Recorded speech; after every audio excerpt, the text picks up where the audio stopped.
Olá, senhoritas, olá, senhores. Para dar continuidade aos contextos e às ideias vistas nas aulas anteriores, e principalmente a dinâmica da rotação, se já sabemos as causas de origem da rotação relacionada a um torque, aí lhes faço a pergunta: o que seria mais importante para nosso dia a dia, dentro de uma cidade?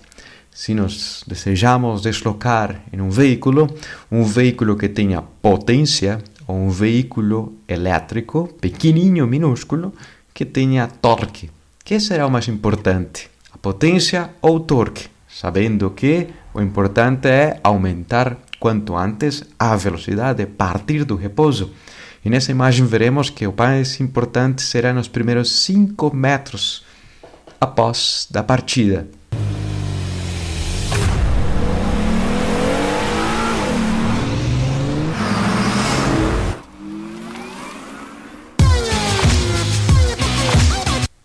Pois é justamente na cidade que o carro elétrico torna-se a melhor opção. Não viajaremos a 180 km por hora, mas a partir do repouso e atingir a velocidade máxima de 40 km por hora ou 50, 60 km por hora na cidade, quanto mais rápido seja esse processo, melhor. E é consequência de um altíssimo torque elétrico que fornece os motores. E as causas da rotação? Se for esse navio gigantesco, se deseja-se fazer a rotação, aplica-se um torque por aqui, aplica-se um torque por lá com esses navios menores, para que o movimento do navio maior seja anti-horário, segundo essa visualização de cima para baixo. Sabemos que as causas da rotação estão vinculadas com a força. Sabemos pelo fato da física 1 que a dinâmica caracteriza a origem dos movimentos com as 3 leis de Newton. Mas se as forças forem colineares, da mesma intensidade, não haveria movimento algum sobre esse bloco. Sin embargo, quando aplicam-se as mesmas forças em direções opostas sobre a mesma superfície do bloco, conseguiríamos ver que esse bloco experimenta movimentos de rotação. Nesse caso particular, é um conjunto de forças, ou são um conjunto de forças colineares. Se pensássemos em uma haste sólida e aplica-se sobre essa haste sólida localizada sobre o plano x e y, uma força constante perpendicular a essa haste, sobre todos os elementos de massa que compõem essa haste, bastante discretos, pequenos, qual será o torque total aplicado sobre essa estrutura se é um conjunto de forças que são perpendiculares a cada um desses elementos discretos que compõem essa haste sólida, que poderá girar em torno desse eixo sobre o plano x e y. Para aquilo poderíamos imaginar justamente que haja força a uma determinada distância, a força iésima, que movimenta um elemento de massa iésimo a uma distância RI, para referenciá-la de alguma maneira. O torque total causado por essa força a essa distância sobre essa estrutura pode se expressar como sendo o módulo da distância, tantos metros de distância, vezes a intensidade da força. Mediante a segunda lei de Newton, poderíamos dizer que esse elemento de massa experimentará uma aceleração linear nesse instante específico, antes de começar o giro. Mas se tivéssemos o giro e tirássemos uma foto, veríamos que nesse instante a sua aceleração apresentaria essa direção, tangente à trajetória, aparentemente. Mas nesse caso, diríamos que a aceleração deverá ter uma intensidade, a aceleração tangente à trajetória ou perpendicular ao raio, como sendo o módulo da força dividido pela massa. Em outras palavras, a segunda lei de Newton nos permite expressar a origem da aceleração por causa dessa força externa. E vinculando esse processo ao movimento rotacional, poderíamos dizer que a aceleração linear expressa-se como sendo a aceleração angular que experimentará essa peça que age a uma distância, essa força, uma distância RI. Portanto, poderíamos dizer que dessa expressão, a força expressaria-se, por sua vez, como esse elemento minúsculo de massa que acelera uma determinada taxa linear, mas essa aceleração linear poderia expressar-se em função da aceleração angular, que a peça completa estaria girando, fazendo círculos. E o torque expressaria-se em relação a essa força capaz de criar esse movimento de círculos. E se temos a contribuição de um elemento de massa, mas é um conjunto completo de elementos de massa, desde o primeiro até o último que esteja na borda mais distante, teríamos que o torque total expressaria-se como sendo a contribuição coletiva de cada um desses elementos minúsculos de massa a uma determinada distância, que apresentarão uma aceleração angular, que nesse caso dependerá da intensidade da força externa aplicada. Um torque que será perpendicular a essa superfície, x e y, que assinalará o eixo z, no sentido de cima para baixo seria anti-horário, e uma aceleração que apresentará a mesma direção, uma aceleração angular. Por mais que não se esteja transladando a haste, vetorialmente é uma aceleração causada por um torque externo aplicado, que apresentará a mesma direção a esse torque externo total aplicado. Portanto, também será ao longo do eixo z. Não denotam direções de movimento, estão associadas a direções, não denotam direções de movimento de translação, estão associadas a direções de movimento de rotação perpendicular ao plano e, portanto, para ter alguma maneira de caracterizar esses vetores, se diz física e matematicamente que são pseudo-vetores ou quasi-vetores.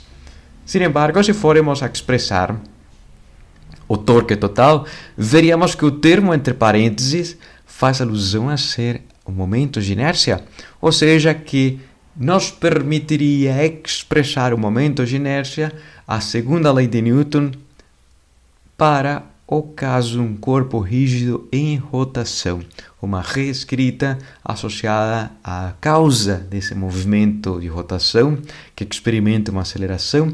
A resposta é um torque total aplicado que age sobre esse sistema massivo que apresenta um momento de inércia em relação a esse eixo de rotação.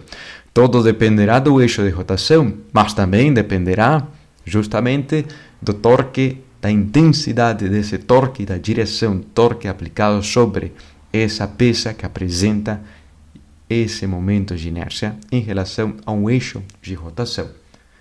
Para me fazer entender com essa ideia, poderíamos pensar em torque mediante a regra da mão direita. Em outro livro, expressaria-se a regra da mão direita como sendo os dedos assinalando o primeiro vetor, os dedos virados assinalando o segundo vetor e a direção do torque perpendicular para cima. Sin embargo, quando se faz essa manobra com os dedos, veríamos o sentido do movimento de rotação. Portanto, expressaria-se muito mais resumidamente a direção do torque mediante o produto vetorial dessas duas grandezas físicas, o vetor força que age a uma distância para esse corpo rígido, embora seja equivalente à regra da mão direita. Poderíamos dizer que se a força F age nesse sentido, criaria um torque que é a favor desse movimento para cima. Para cima seria o movimento de um torque perpendicular ao longo do eixo Z e na mesma direção agiria a aceleração angular. Mas se for no sentido contrário, a força seria um torque na direção oposta, o movimento seria no sentido oposto ao descrito anteriormente. Embora consigamos dizer aquilo em palavras, pictoricamente se representa com os sentidos opostos para cima e para baixo para essas duas grandezas físicas vetoriais, essas duas grandezas físicas angulares associadas à origem do movimento angular e à aceleração angular que experimenta por causa desse torque externo aplicado.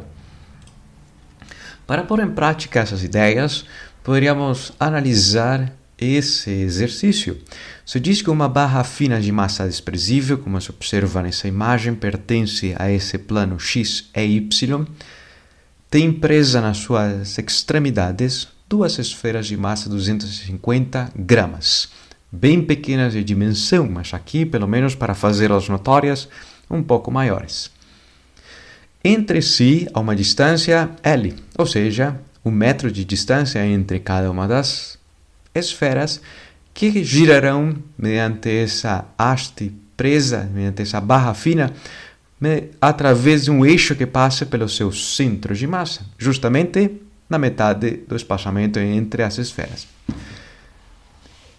Se a velocidade do giro é de 2,2 radianos por segundo no sentido anti-horário, como se observaria aqui nessa imagem, uma força externa de intensidade 9,6 newtons agindo tangencialmente a favor do movimento das esferas, ou seja, somente uma facilitando o giro, aumentando a taxa do giro, como se observa aqui nessa imagem. Se a força atua no lapso de 2 segundos, quão rápido girarão as massas após da ação dessa força? E para responder essa pergunta, qual será o torque que experimenta esse conjunto de massas que girarão em torno desse eixo? Qual deverá ser a sua aceleração? E de conhecer a sua aceleração angular e da ação dessa força no lapso de 2 segundos, poderíamos determinar a velocidade angular final. Para aquilo, poderíamos começar expressando o torque, pois é uma força só que age uma distância equivalente à metade de L, L meios, seria o torque. Por enquanto, sem substituir os valores, e o momento de inércia, poderíamos usar essa informação para reexpressar a dinâmica da rotação.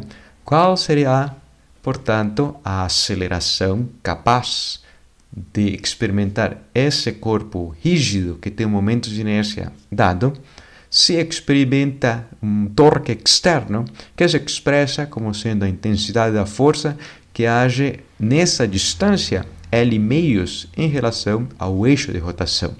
Por mais que seja uma grandeza física vetorial e outra grandeza física vetorial, podemos expressar simplesmente a direção desse movimento de rotação ao longo do eixo Z para o torque ao longo do eixo Z, a aceleração causada por esse torque externo.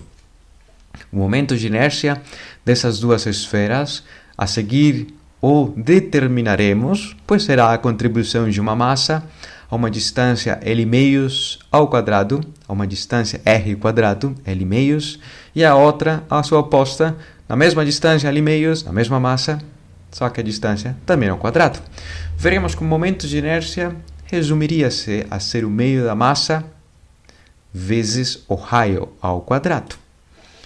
E, mediante a segunda lei de Newton para o caso da rotação, poderíamos isolar a aceleração angular que experimentará, causada por esse torque externo e dado o momento de inércia que essa configuração de massas apresenta em relação a esse eixo de rotação que passa pelos centros de massa.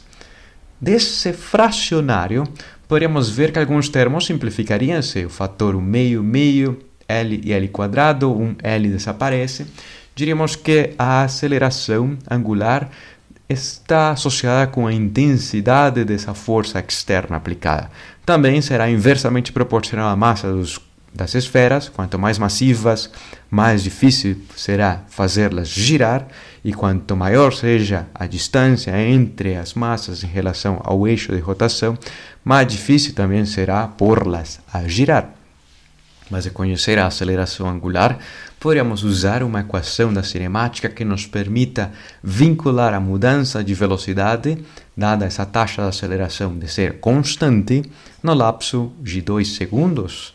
É uma equação da cinemática bem conhecida, mas agora para o caso do movimento angular. Diríamos que a velocidade angular final ao longo do eixo Z expressaria-se em relação à velocidade angular inicial ao longo do eixo Z, mas a aceleração que experimentaria no lapso de 2 segundos, ou seja, que na hora de substituir os valores, teríamos a grandeza física do movimento inicial, a velocidade angular, a intensidade da força aplicada, tendo o espaçamento entre as massas, e a massa, o valor de massa de cada uma dessas esferas, no lapso de 2 segundos.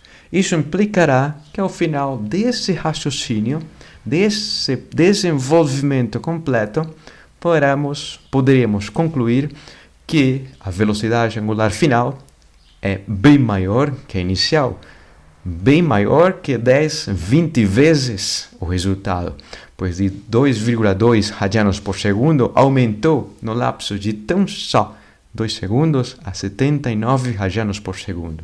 Isso implica que foi uma força bastante intensa. Isso implica que a massa desses dois corpos é pequena, mas também que a distância entre si não foi tão notória. Implica que houve um torque de intensidade considerável para que no lapso de 2 segundos a velocidade aumentasse de 2,2 radianos por segundo a uma velocidade angular final bastante notória. Se me faço entender com esse exercício, continuaremos com outro caso de análise que seria justamente em outro vídeo. Até mais.